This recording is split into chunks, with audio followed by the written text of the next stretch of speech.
नमस्कार। जायसी पत्रिका प्रत्याशियों से मुलाकात के सिलसिले में आज पहुंच गया है मोहम्मद अहमद उर्फ राजू सभासद के पास, जो वार्ड संख्या 14 से एक बार नहीं, दो बार नहीं, बल्कि तीसरा कार्यकाल पूरा कर रहे हैं। इस बार चौथी बार अपना भाग्य आजमाएंगे। मोहम्मद अहमद राजू एक जाने माने सभासद हैं। चूँकि इतनी बार से चुनाव जीत चुके हैं, इसलिए सारा जायस इन्हें जानता है कि एक मजबूत प्रत्याशी के तौर पर इस बार फिर मैदान में होंगे। मोहम्मद अहमद भाई जी, ये बताइए कि इस बार आपने क्या स्पेशल किया। पहले आप तो 15 साल से हैं सभासद, लेकिन इस बार स्पेशल कुछ 5 साल में किया? जी हाँ, बहुत काम किया है हमने। सबसे पहले तो जो विधवा औरत थी उनका पेंशन करवाया है, वृद्धावस्था पेंशन करवाया है, पारिवारिक लाभ का जो हमारे उसमें जिसकी डेथ हो गई थी उनको दिलवाया है, और लगभग 11 सड़कें हमारे वार्ड में बनी हैं। पाइपलाइन पड़ी है और उसको जुड़ भी रहा भी। ये मलिक मोहम्मद सोच संतान में एक बोरिंग हुई है, उसका जो है पाइपलाइन जो है कनेक्ट हो रहा है, वो भी हो जाएगा। और हैंड पाइप नए लगे हुए हैं, लाइट लगभग सब जगह लग गई है। तो ये हमारे जो 5 वर्ष में थे, हमने कोशिश करके बहुत सा काम करवाया है और जनता मौका देगी तो पिछले 10 साल में जो आप नहीं कर पाए थे, इस 5 साल में आपने वो काम किया। जी जी। और ये प्रधानमंत्री आवास के लगभग 135 मकान हमारे वहाँ बन चुके हैं, और करीब 47 नए जो DPR आई है, 47 उसमें नाम है। अच्छा जी। ये वो बातें हैं जो आपने उपलब्धियां अपनी गिनाई हैं हमें। अब हम वो बातें पूछना चाहते हैं जो जनता जानना चाहती है मोहम्मद अहमद राजू से, जो डायरेक्ट लोग नहीं पूछ सकते। वो सवाल हम आपसे पूछ रहे हैं जनता के लिए। ये बताइए कि शुरू में हमने सुना कि आप पालिका अध्यक्ष के विरोधी गुट में थे, लेकिन धीरे धीरे आप सहमत हो गए, उनके गुट में शामिल हो गए। किस बात पर प्रत्याशी होने के नाते यानी पालिका अध्यक्ष का विरोध था आपका, और किस बात पर सहमत हो गए?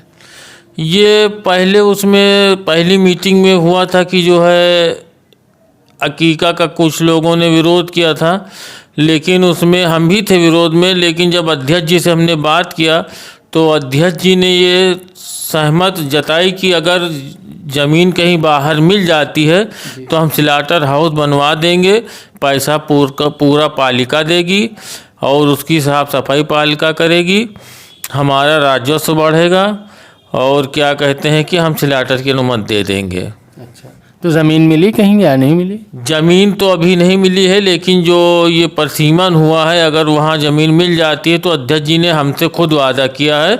हमसे क्या, हमारे 1-2 साथी भी साथ में थे, उनसे वादा किया था, तो हम उनके समर्थन में चले गए थे। ये बात तो आपने बहुत सही बताई कि आपका विरोध क्यों था और आप सहमत क्यों हो गए।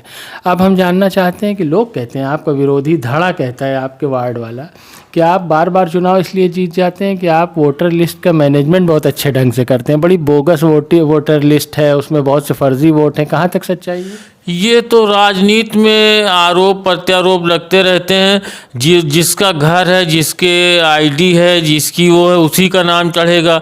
अब वो घर है और ID है तो वोटर लिस्ट में तो उसका नाम रहेगा ही रहेगा।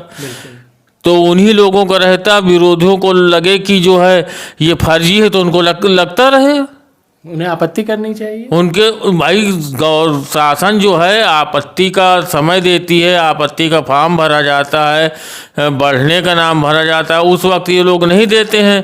लेकिन जब इलेक्शन करीब आ जाता है, टाइम निकल जाता है, तो चिल्लाहट मचा देते हैं कि वोटर लिस्ट में नाम कट गया है और हाँ फर्जी वोट है। तो जब शासन समय देती है तब ये लोग कहाँ रहते हैं। जी बिल्कुल।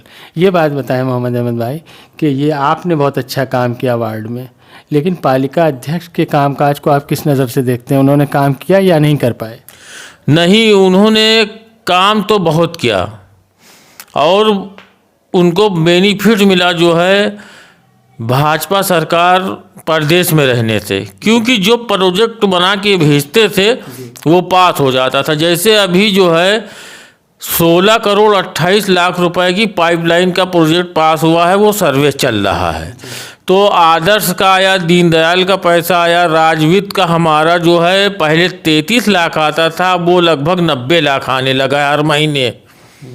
तो इसका मतलब ये भी निकाला जाए कि अगर सरकार का जो उस प्रदेश में सरकार है उसी से संबद्ध प्रत्याशी या चेयरमैन होगा तो ज़्यादा विकास होगा।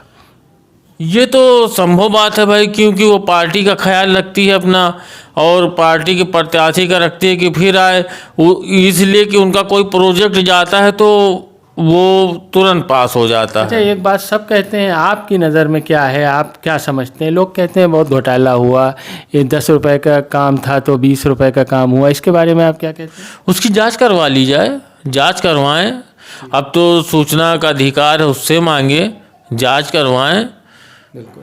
भाई, जांच करवा लें, सूचना के अधिकार से मांग लें। अगर घोटाला हुआ है तो वो सामने आ जाएगा। इस बार आपको लगता क्या है कि आपकी जीत फिर बिल्कुल पक्की है या इस बार कोई मुकाबला हो दे सकता है आपको चुनौती?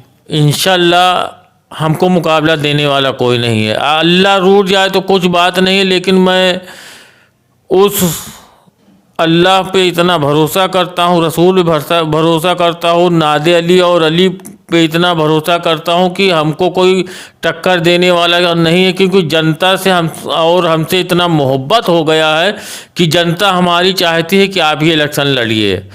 और 10-5% जो रहते वो विरोध में रहते, वो चिल्लाया करते, उनसे कुछ होता नहीं है। ये आप मोहम्मद अहमद राजू साहब को सुन रहे हैं।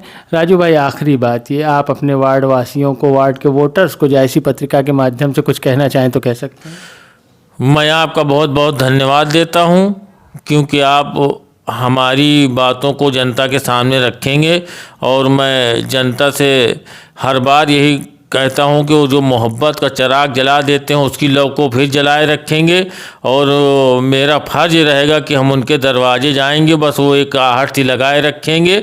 और मुझे पूरी उम्मीद है, पूरा भरोसा है कि जनता हमारा साथ इस बार फिर देगी। आपने सुना, ये है मोहम्मद अहमद राजू, जो इस बार फिर वार्ड संख्या 20 से उम्मीदवार होंगे और चौथी बार अपना भाग्य आजमाएंगे। जनता फैसला करेगी कि इनकी उपलब्धियां जो इन्होंने गिनाई वो सच हैं या झूठ, इनके सर पर जीत का ताज बन रखा जाएगा या कुछ और। देखते रहें जायसी पत्रिका। धन्यवाद।